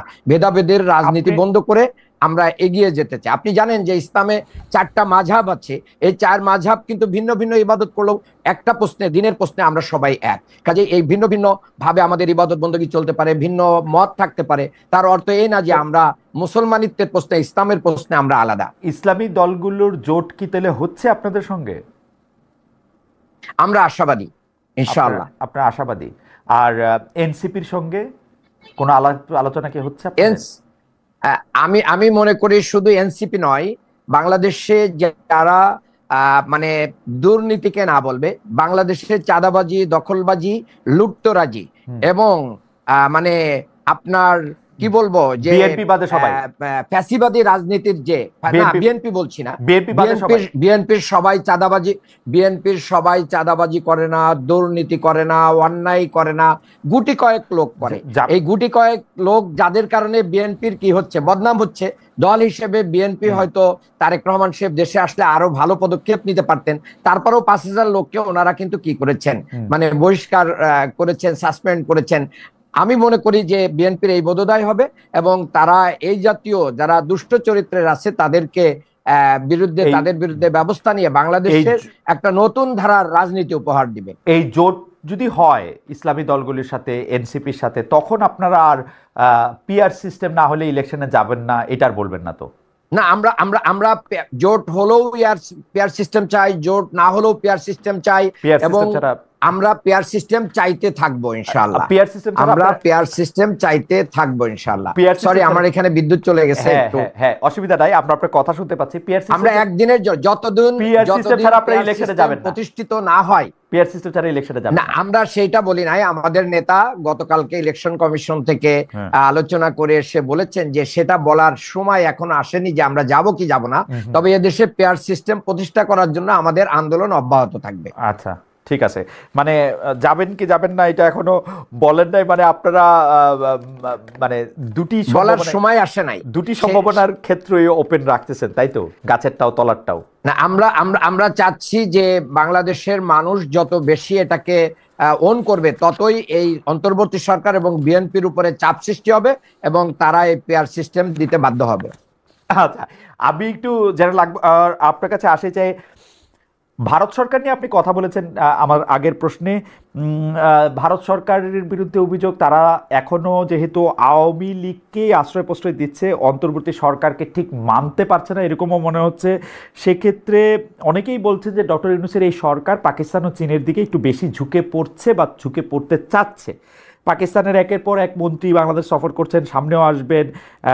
জুলাই আন্দোলন পরবর্তী যে এই বাংলাদেশে বিএনপির বিদেশ নীতি, ভারত নীতি কি হবে? মানে আমরা যদি নিরাপত্তাকে মানে মাঝখানে রেখে এই প্রশ্নটা করতে চাই, এবং বার্মা এবং ইন্ডিয়া, আমাদের ভৌগোলিক অবস্থান এবং আন্তর্জাতিক মানে যেটাকে আপনারা মানে কি জানি, মানে ভৌগোলিক জায়গা নিয়ে যে আপনারা যে অবস্থানগতভাবে যে আপনারা সামরিক জায়গা থেকে যেটা বলেন, সেটাতে আপনি কি বলবেন যে আমাদের নিরাপত্তাজনিত কি নীতি বিএনপি নিতে পারে জুলাই আন্দোলনের পরবর্তী বাংলাদেশে?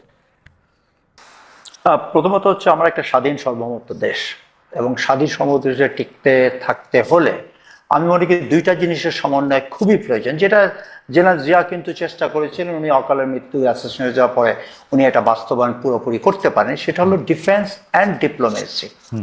এই দুটো কিন্তু মাস্ট গো প্যারালাল, এবং তাদের ultimate they must aim focus থাকবে যে সভারেনিটি, সভারেন ইন্টারেস্টের বাইরে আমরা কোনো ফরেন পলিসি, কোনো ফরেন নীতি আমরা করব না। এবং ডিফেন্সকে স্ট্রেনথেন না করলে আপনি বুঝতে হবে যে এই দেশের ডিফেন্স স্ট্রেংথ নাই, সেখানে ডিপ্লোমেসি ইজ অলসো উইক। আমাদের ডিপ্লোমেটরা যখন বাইরে কোনো সেমিনারে কথা বলে তখন দেখবেন ওই সময় অনেকে সামনে ফ্রন্ট লাইন থেকে এবং যারা দর্শক উঠে চলে যায়, চলে যেয়ে তারা হয় কফি ব্রেক, ওয়াশরুম ঘুরে আসে। কেন? আমাদের সেই ডেটারেন্সটা নাই। আপনি সাইড বাই সাইড দেখেন পাকিস্তান, আমাদের চাইতে জিডিপি বলেন, তাদের পার ক্যাপিটা ইনকাম, সব দিক থেকে আমরা উন্নত। আপনি দেখেন পাকিস্তানের ডেটারেন্সের ক্যাপাসিটি কত আর আমরা কোথায়। আমি বলছি না আমাদের পাকিস্তানের সমতুল্য হতে হবে, কিন্তু একটা মিনিমাম ডেটারেন্স যদি আমাদের ডিফেন্সের মধ্যে না থাকে, আমাদের ডিপ্লোমেসিতেও আমরা কোনো কিছু অর্জন করতে পারবো না। তো ফার্স্ট পয়েন্ট হচ্ছে যে আমাদের এই ডিপ্লোমেসি অ্যান্ড ডিফেন্সকে অ্যালাইন করতে হবে for one particular converging issue, সেটা হচ্ছে আমাদের দেশের সার্বভৌমত্ব। এটা পসিবল কিনা? It is possible, it is possible. কিন্তু আমরা যে শুনি আমরা এমন একটা জায়গায় আছি, সে ভূ রাজনীতির এই ভৌগোলিক অবস্থান কারণে কখনো মার্কিন যুক্তরাষ্ট্র, কখনো চীন, কখনো ভারত, এদের কারণে আমরা আসলে স্বাধীন সিদ্ধান্ত নিতে অনেক সময় পারি না। সরকারদের দোষ দিয়ে আসলে লাভ নাই, কারণ এটা আমরা এমন একটা হ্যাঁ না, একটা ডিফিকাল্টি ডেফিনেটলি আছে। আপনি যে বলছেন ডিফিকাল্টি অবশ্যই আছে। দেখেন আপনি অনেক দেশ কিন্তু, যেন সে পাকিস্তান চায়নার সাথেও ভালো, ইউএস এর সাথেও ভালো, ইরানের সাথেও ভালো, টার্কির সাথেও ভালো, মিডল ইস্টের সাথেও ভালো, তারা তো ঠিকই করে যাচ্ছে। কিন্তু পাকিস্তান তো অদ্ভুত দেশ, তারা নিজেদের জন্য সবচেয়ে খারাপ। ওরা তো নিজেদের দেশটাই দখল করে রাখে, আর তো আর বাইরের সাথে কি করবে না। যাই হোক, আপনার there is already a prediction in next by turn of this 2050 Pakistan will be the 8th largest economy. আমি জাস্ট রিসেন্টলি একটা পড়ছিলাম তাদের যেটা। তো যাই হোক, আমরা পাকিস্তান কম্পেয়ার করো না, আমরা নিজেদের স্বার্থ দেখতে হবে। আমাদের সার্বভৌমত্ব রক্ষার্থে যেটা আমাদের ন্যায্য। আপনি দেখেন India has taken such a strong stance against America. এটা কেউ চিন্তা করতে পেরেছে 2 সপ্তাহ আগে? No. Such a bold stand. এবং I salute Jaishankar. On national interest, sovereign interest, India will take its own decision. তা আমরাও যদি সভারেন ইন্টারেস্ট আমরা নিজেদের দেশে নিতে পারি। আপনি দেখেন মালদ্বীপ একটা ছোট কান্ট্রি, বুঝেছে তার ইলেকশন ক্যাম্পেইন কি ছিল? He took a stand and people was with him. আমরাও যদি একটা এরকম স্ট্যান্ড নেই, আমার মনে হয় আমাদের দেশ ও জনগণ, সরকারের যেই সরকার পরিচালনা করুক না, যেই পার্টি, সবাই জনগণ একসাথে থাকবে। এবং আমার দৃঢ় বিশ্বাস আমরাও কিন্তু ব্যালেন্স করে চলতে পারবো। এবং সেই ব্যালেন্স যদি করতে পারি, আমরা অবশ্যই আমরা মাথা উঁচু করে একটা স্বাধীন সমুদ্র দেশ হিসাবে দাঁড়াতে পারবো। ডক্টর মান্নান, একটু নির্বাচনের প্রসঙ্গে আসি। যে নির্বাচনটা আপনারা, আমার ধারণা যে কোনো একটা ব্যবস্থায় জামাতে ইসলামী নির্বাচনে যাবে, জামাতে ইসলামী নির্বাচনমুখী দল, সেটা পেয়ার হোক বা না হোক, সেটা আমার ধারণা। তো সেই ক্ষেত্রে আপনারা যখন জনগণের কাছে নির্বাচনের উদ্দেশ্যে যাবেন, আপনার কাছে কি মনে হয় যে মুক্তিযুদ্ধের ইস্যুটা, মুক্তিযুদ্ধের সময় আপনাদের অবস্থানকালীন ইস্যুটা, অবস্থার ইস্যুটা, এইটা কি কোনো একটা গুরুত্বপূর্ণ ইস্যু হইতে পারে? এখন যেমন আবার মানে হঠাৎ করে কেউ কেউ শহীদের সংখ্যা ধরে একটা কথা তুলতেছেন, কেউ কেউ মুক্তিযুদ্ধ আসলে কি করেছে, কেন হয়েছে, ভালো হয়েছে কি খারাপ হয়েছে, সেগুলি আসছে, সেটাকে আপনাদের ডিল করতে হইতে পারে। ডিল করতে হইলে আপনি এটাকে কিভাবে ডিল করবেন? জি ধন্যবাদ। মুক্তিযুদ্ধ বা 1971 কি আপনাদের জন্য, এটাকে আমি একটা কি বলবো, এটাকে আপনাদের জন্য একটা কুইক স্যান্ড, মানে চোরাবালি না? এটা ঠিক আছে আপনাদের জন্য? না না, আমি মনে করি যে সেই জায়গা থেকে বাংলাদেশের মানুষ জামাত ইসলামীকে উত্তীর্ণ করে দিয়েছে, যার মাধ্যমে যখন শেখ হাসিনা বলেছে যে রাজাকারের নাতিপুতিরা চাকরি পাবে, তখন কিন্তু বাংলাদেশে একটা অগ্নিস্ফুলিঙ্গ হয়েছে। এক, আর বাংলাদেশের অবস্থিত জামাত ইসলামী শিবিরের লোকদেরকে এই দেশের জনগণ, আমাদের যারা প্রতিবেশী, আমাদের আত্মীয়, তারা আমাদের আচার আচরণ, চরিত্র, তাহজিব, তামাদ্দুন ইত্যাদি দেখে ইতিমধ্যেই তারা এটা বিশ্বাস করতে পেরেছে যে এরাই একমাত্র দুর্নীতিমুক্ত দল এবং এদের কাছে বাংলাদেশ নিরাপদ, এরা দেশপ্রেমিক। আরো অনেকেই আছে, কিন্তু আমাদের সম্পর্কে যে ভুল ধারণা সেটা ভেঙে গেছে। এবং সম্প্রতি বাংলাদেশের সুপ্রিম কোর্ট থেকে যে একটা রায় এসেছে, যেটা ট্রাইব্যুনাল মানে অন্যায়ভাবে জুডিশিয়াল কিলিং করেছিল আমাদের নেতৃবৃন্দকে, সেখান থেকে এটিএম আজহারুল ইসলাম বের হয়ে আসার মাধ্যম দিয়ে সর্বোচ্চ আদালত থেকে এটা প্রতীয়মান হয়েছে যে জামাত ইসলামী মূলত একটা জুডিশিয়াল কিলিং এর শিকার হয়েছিল। এরকম জায়গা থেকে এখন আপনি যতগুলো জরিপ দেখবেন, জুডিশিয়াল কিলিং বা ওই বিচার বা ট্রাইব্যুনালের কথা যদি আপনি বাদ দেন, আপনাদের জন্য 1971 ডিল করা কি সহজ? কারণ আপনারা তো সহজভাবে 1971-এর জন্য আপনাদের রাজনৈতিক অবস্থান ভুল বলে বা সেই সময়কার অবস্থানের জায়গা বলে আপনারা তো এটা নিয়ে কথা বলেন না। 1971 প্রসঙ্গে আপনারা একটু চুপ থাকে। আমরা না চুপ থাকি না, আমি তো কথা বলছি এবং আমরা বিভিন্ন জায়গায় কথা বলছি। আমাদের নতুন প্রজন্ম যারা, আমরা কথা বলছি, তারা রশিদ মিনাজের নিয়ে, আপনাদের নতুন প্রজন্ম রশিদ মিনাজের কথা বলে। ভাই শোনেন, আপনি তো শুধু রশিদ মিনাজের কথা বললেন, সেখানে আমাদের সাদুক কাইমের কথা বললেন না, ফরহাদের কথা বললেন না, আমাদের তন্নির কথা, জুমার কথা বললেন না, তাকেও তো আমরা মনোনয়ন দিয়েছি। আচ্ছা বললাম, এই বললাম সাদিক কাইমের কথা বললাম, মেধাবীদেরকে আর ফরহাদের কথা বললাম, জুমার কথা বললাম এবং আমি স্বীকার করলাম তাদের একটা গুরুত্বপূর্ণ ভূমিকা ছিল। সাখাত জাকারিয়া যে ঢাকা বিশ্ববিদ্যালয়ে ভর্তি পরীক্ষায় ফার্স্ট হয়েছে, সেরকম একজন মেধাবীকে নেতৃত্ব। হ্যাঁ, তাহলে আমরা সমন্বয় করার জন্য আমরা বাংলাদেশি মানুষদেরকে নিয়েই চলতে হবে। এর ভিতরে আমাদের ত্রুটি বিচ্যুতি থাকতে পারে, সেই ত্রুটি বিচ্যুতি আমরা আমাদের চোখে আসলে এগুলো আমরা সংশোধনের জন্য প্রস্তুত।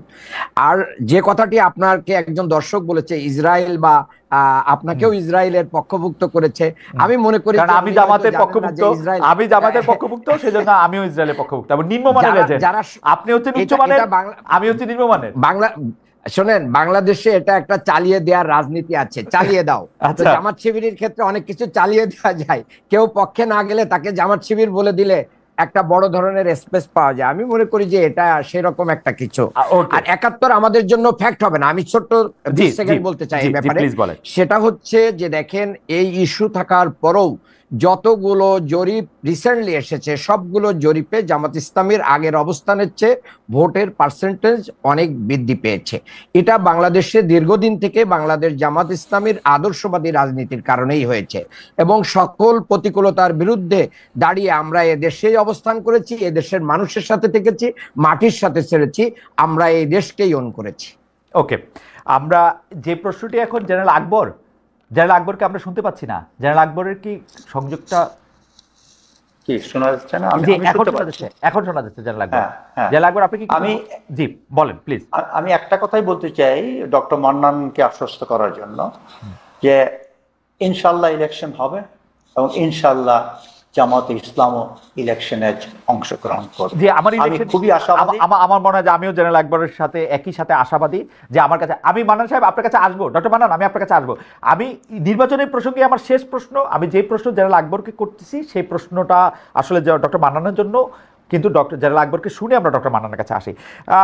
আমরা কিন্তু মনে করি যে ইলেকশনটা ডক্টর ইউনূস যে পায়াস উইশটি রেখেছেন যে এটি একটি উৎসবমুখর পরিবেশে সব মানুষের অংশগ্রহণে একটি ভালো নির্বাচন হবে, আমরাও এটি মনে করি যে এটি একটি সব মানুষের অংশগ্রহণে। আওয়ামী লীগের লোকজন এখনই আমাকে বলবে আওয়ামী লীগের কথা বলেন না কেন। আওয়ামী লীগের নির্বাচনে অংশগ্রহণ করার কোনো উপায় আমি দেখি না, সেজন্য আমি বলতেছি যে আওয়ামী লীগ বাদে বা আওয়ামী লীগের দল বাদে সব মানুষের অংশগ্রহণে একটি নির্বাচন হবে। কিন্তু সেই নির্বাচনটি আসলে সুষ্ঠু এবং নিরাপদ হবে কিনা সেটি আপনি আসলে কি মনে করেন, এবং সেই নিরাপত্তা বজায় রাখার সক্ষমতা এই সরকারের আছে কিনা? জেনারেল আকবর, একই প্রশ্ন আমি ডক্টর মান্নান। জি থ্যাংক ইউ ভেরি মাচ। আমি মনে করি দুটো ইনস্টিটিউশন বর্তমান পরিপ্রেক্ষিতে যদি ঠিক থাকে, একটা হচ্ছে ইলেকশন কমিশন। ইলেকশন কিন্তু অনেক তাদের লজ অ্যান্ড বাইলজ আছে, সেই লজ অ্যান্ড বাইলজগুলো যদি তারা ঠিক মতন প্রয়োগ করে তাহলে ইলেকশন সুষ্ঠু হবে। যেমন আমরা অতীতে দেখেছি যখন ইলেকশন হয়েছে, কেন অতীতে যারাই ইলেকশনের সাথে যোগাযোগী ছিল, যেমন একটা প্রেসাইডিং অফিসার, একজন অ্যাসিস্ট্যান্ট রিটার্নিং অফিসার এবং যারা বিভিন্ন পুলিং অফিসার, সবাইকে কিন্তু একটা দায়বদ্ধতা রয়েছে। সেই দায়বদ্ধতা কি ঘোষণা করা না হলো, সেটা ছিল যে আওয়ামী লীগকে জিতিয়ে আনতে হবে। আওয়ামী লীগকে যদি জিতিয়ে না আনতে পারে তাহলে সবার চাকরি, তাদের ফিউচার নিয়ে একটা প্রশ্নবিদ্ধ ছিল, তারা কি থাকতে পারবে কিনা। এখন সেই দায়বদ্ধতা নাই, এবং যেহেতু নাই, আমি মনে করি ব্যুরোক্রেসি, ইলেকশন কমিশনে যারা থাকবে সবাই আমার মনে হয় তারা ঠিক মতন একটা ইলেকশন যাতে হয়। কিন্তু জানা আকবর, আপনার মনে হয় না যে তারা বিএনপি কে জিতে আনতে চাবে? কারণ তারা দেখবে যে বিএনপি বড় দল, জিতে আনলে পরে আমি বলতে পারবো আওয়ামী লীগের মতো আমি তো ওইটার মধ্যে ছিলাম, রিটার্নিং অফিসার, আমি আপনাকে জিততে সাহায্য করেছি এমপি সাহেব। Right, I will answer to that also. আমি সেটাও বলবো। জি। আমার কথা হচ্ছে যে এইখানে একটা বিএনপির বড় দায়িত্ব আছে। আমি মনে করি বিএনপি শুড ডিক্লেয়ার ওপেনলি, মানে বিএনপি এখন যে আবার দেখা যাচ্ছে বিএনপি সরকার গঠন করবে ইনশাআল্লাহ। যেহেতু সরকার গঠন করবে, why shall we accept? Hasina তো ইলেকশন না করেও ক্ষমতায় এসে ওই একই অপবাদ পেয়েছে। কেন বিএনপি ইলেকশনে জেতার সম্ভাবনা আছে, কেন অপবাদ নেবে? এরা বিএনপি শুড ডিক্লেয়ার ওপেনলি, যেখানে রিগিং হবে উই ওয়ান্ট দ্যাট রি ইলেকশন অফ দ্যাট সেন্টার। এবং এরকম একটা যদি বিএনপি ওপেন ডিক্লারেশন করে, আমি নিশ্চিত এই ইলেকশন সবচেয়ে বাংলাদেশের সবচেয়ে সুন্দর ইলেকশন হবে। আমার মনে হয় যে এটা তো আপনার মানে কনক্লুডিং রিমার্ক হিসেবে এটা খুবই প্রণিধানযোগ্য। আমরা ডক্টর মান্নানকে একটু শুনতে চাই। ডক্টর মান্নান, আপনার এই প্রসঙ্গে বক্তব্য দিয়ে আমরা শেষ করবো। আপনি যদি এর আগে যা বলতে চেয়েছিলেন তা দিয়েও শুরু করতে পারেন। জি জি, আমি এগুলো বলতে চাই না, এটাই বলতে চাই যে দেখেন, বাংলাদেশের সুষ্ঠু নির্বাচনের জন্য যতগুলো এজেন্সি এখানে ইনভলভ হয়, সেই এজেন্সিগুলোর ভিতরে যারা মানে ল এনফোর্সমেন্টের সাথে জড়িত, police, RAB, BGB, army, answer etcetera, এই প্রতিষ্ঠানগুলো ইতিমধ্যে, যে পুলিশের অবস্থা কি এটা বাংলাদেশে 5ই আগস্টের পরে সবাই জানেন।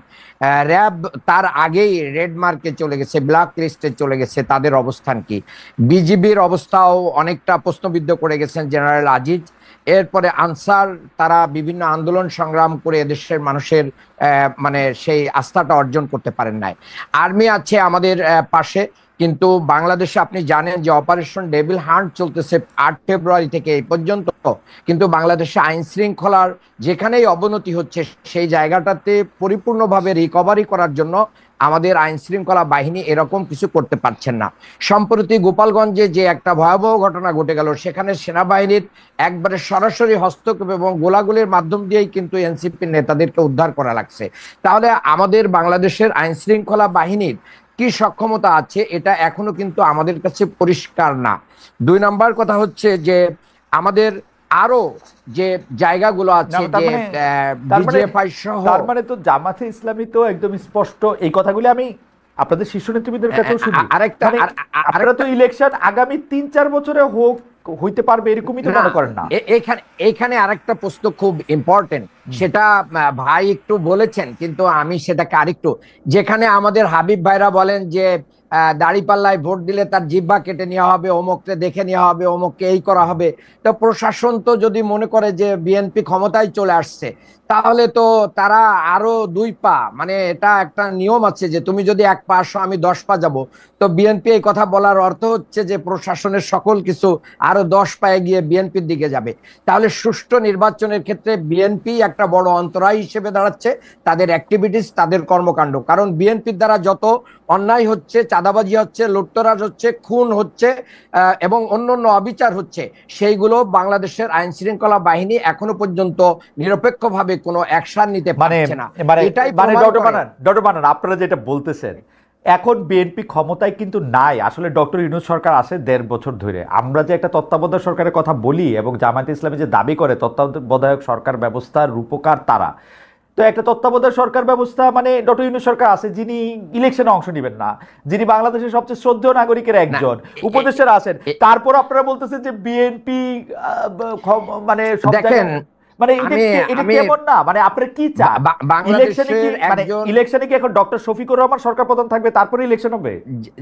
না, আমরা সেটা বলছি না। আমরা বলছি যে সরকারের নিরপেক্ষ অবস্থান, লেভেল প্লেইং ফিল্ডটা নিশ্চিত করতে হবে। এই সরকার যে লেভেল প্লেইং ফিল্ড তো হবে না ভাই। বিএনপি বড় দল, পারবে বিএনপি বড় দল, জামায়াত অত বড় দল না, লেভেল প্লেইং ফিল্ড হবে না। তো ফিল্ড একজনের অত বড় দল না, জামাতের সাথে যারা অ্যালি হবে, অ্যালায়েন্সের মাধ্যম দিয়ে জামাতও কিন্তু একটা বড় শক্তি হিসেবে মাঠে আসবে। কাজেই আমরা মনে করি না যে বিএনপি মাঠ পর্যায়ে আমাদেরকে পেশি শক্তি দিয়ে মোকাবেলা করে আমাদেরকে মাঠ থেকে আউট করে দেবে, আমরা সেটা মনে করি না। কারণ আমরা দীর্ঘ লড়াই সংগ্রামের মাধ্যম দিয়ে এখানে, আমার মনে হয় যে আপনি যেহেতু আমি মনে করি আইন শৃঙ্খলা, আমাকে একটা সেকেন্ড দেন। পেশি শক্তির কথাটাই কিন্তু আমি ডক্টর মান্নানের সাথে একমত, জনাব ফজলে আলী এলাই আকবর। আপনারা সেন্ট্রালি যা কিছু বলতেছেন, যা কিছু জনাব তারেক রহমান লন্ডন থেকে বলতেছেন, তার সাথে বাংলাদেশের কেন্দ্রীয় অঞ্চলগুলির কিন্তু কোনো মিল নাই। ওইখানে কিন্তু আমরা খালি মাসেল এবং মাসেল পাওয়ারই দেখতে পাচ্ছি। আমরা কেমনে একটা লেভেল প্লেইং ফিল্ড আর একটা নির্বাচন পাবো? না, উনি আসুক, আপনি দেখবেন আমূল পরিবর্তন হবে। এবং আমার বিশ্বাস, এবং আমার সাথে সেনাপ্রধানের যা কথা হয়েছে, উনিও promise bound. He said I will give the best election with my forces. এইবার 80,000 সৈন্য ডিপ্লয় হবে। বাংলাদেশের ইতিহাসে এত সৈন্য কোনো সময় ডিপ্লয় করা হয় নাই, হবে না। কিন্তু আমরা কেমনে জানবো যে সেনাপ্রধানও শেষমেশ বা সেনাবাহিনীও শেষমেশ যেখানে বৃহত্তর শক্তি অর্থাৎ বিএনপি ক্ষমতা আসবে, বিএনপির দিকেই ঝুঁকে পড়বে না? আমরা কি আসলে একটা ন্যায় ভিত্তিক নির্বাচন আসলে পাবো? আমি কিন্তু ডক্টর মান্নানের কনসার্নটা বুঝতে পারতেছি এবং এই কনসার্নটা আমাকেও টাচ করতেছে আসলে। দে হ্যাভ আ কনসার্ন, আমি বিশ্বাস করি কনসার্ন আছে। এবং আমার ব্যক্তিগত ওপিনিয়ন হচ্ছে বিএনপি ইনশাল্লাহ ইলেকশনে জিতবে, সরকার গঠন করবে। সংখ্যা কত এটা নিয়ে হয়তো ডিবেট।